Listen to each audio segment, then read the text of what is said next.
सध्याच्या परिस्थितीमध्ये आता निवडणुकीच्या मतदार याद्याच्या पुनर्सर्वेक्षणाचं काम चाललेलं आहे। अशामध्ये BLOचे काम हे शिक्षकाकडे दिलेलं आहे आणि अंगणवाडी सेविकांना सहाय्यक BLO केलेलं आहे आणि त्यामध्ये असं सांगितलं गेलं होतं की अंगणवाडी केंद्रामध्ये त्या महिला जे BLO आहेत ते येतील आणि संपूर्ण माहिती गावामध्ये कोणी मरण पावलं आहे का, कोणी नवीन आलेलं आहे का, ह्या सगळ्या माहिती त्यांना ते देतील असं संघटनेची भूमिका त्या ठिकाणी होती, सहकार्य करण्याची भूमिका होती। परंतु आता त्या ठिकाणी त्यांचे कामं सोडून अंगणवाडीच्या चिमुकल्याचे कामं सोडून त्या ठिकाणी BLO जे आहेत ते म्हणतात की तुम्ही फॉर्म भरून घरोघरी फॉर्म भरून घ्या आणि ते आमच्याकडे पोहोचवा, जे वास्तविक पाहता त्यांचं काम आहे।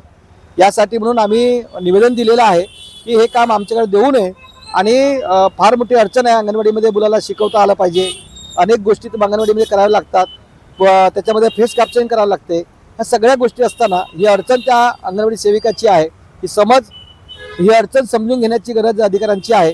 परंतु खालच्या पातळीवरती फार दबाव तंत्राचा वापर केला जात आहे, म्हणून यासाठी आम्ही निवेदन दिलेलं आहे आणि 13 तारखेला चक्री मोर्चा आम्ही ठेवलेला आहे। म्हणून जिल्हा प्रशासनाला आमची विनंती आहे, या संदर्भातली चर्चा करून एक पत्र काढावं की जे BLO मंडळी आहेत त्यांनी फक्त अंगणवाडीमध्ये जाऊन माहिती घ्यावी किंवा आशांना त्यांच्या घरी जाऊन माहिती विचारावी, ते सगळं गावातली हिस्ट्री सांगतील।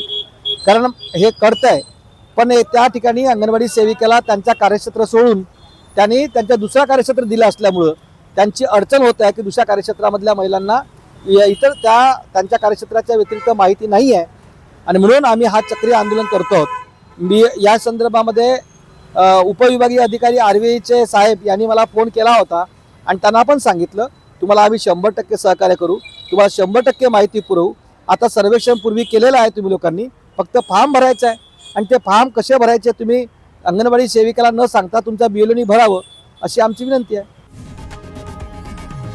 लोकशाही मराठी ऐका, पहा, जागरूक रहा।